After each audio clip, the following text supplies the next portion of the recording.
Welcome to the 8 o'clock digital update tonight. I'm Wright Gasway here in our 24-hour newsroom. We are live right now on our website, our app, Amazon Fire, Roku, YouTube, Twitter, and Facebook right now. If you're on Facebook, feel free to jump into the comments if you have any questions about some of the stories we're going over today, and I will go back at the end of this and try to address some of those. If we can't get them at the end, we'll go back and jump in those questions after this 8 o'clock update.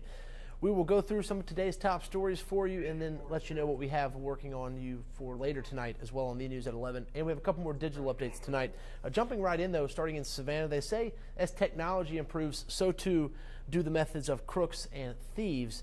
But it turns out police officers are also getting in on that new technology as well. Tonight, the Savannah Police Department held the first of two public meetings to discuss their use of drones. And for those of you who couldn't go tonight, a copy of that presentation as well as some of the questions and answers will be released after that forum. The drones have grown in popularity in recent years with more and more pilots picking up this hobby across the country. And as that technology improves, police departments and other public safety departments have also jumped on board utilizing these drones. They're really just another tool in the toolbox to aid in operations like finding people as well as SWAT situations and processing crime scenes and crash scenes.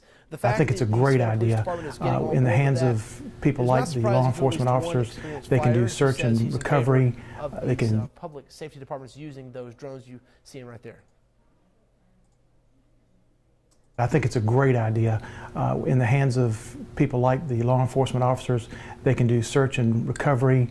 They can go places that they ordinarily couldn't go, even in a helicopter.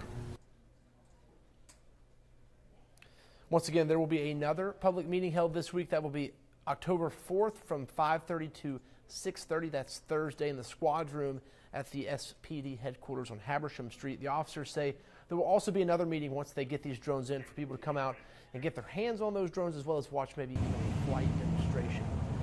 Moving right along, we are moving to a little bit of a bizarre story. This is not something you see every day. Atlanta traffic is known to be pretty bad, but today it was for another reason. A crash in Cobb County had crews scrambling to find cows. That's right, cows had actually escaped from one of the cars involved, and you see that cow running down the interstate right there. The crash happened this morning on the interstate near Atlanta and caused a major backup in traffic.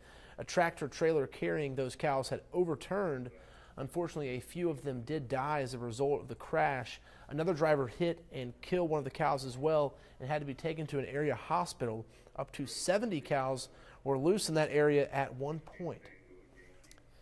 Back here in Savannah tonight, we are hearing from a store clerk for the first time after he stopped a potential robbery. Surveillance cameras caught all this on camera. It was at a smoke shop here in Savannah. They say that clerk actually fired shots at those two robbers. WTOC's Harley Strickland spoke with that employee today. I opened up the store that morning.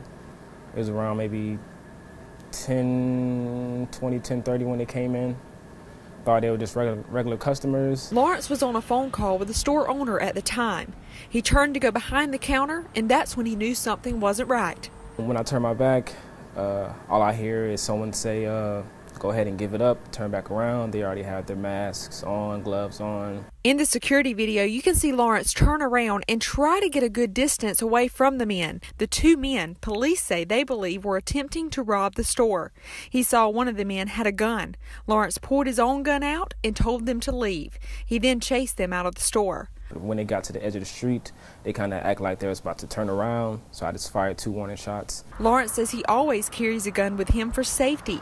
Usually the gun would be in his bag in the back of the store, but he hadn't taken it back there yet.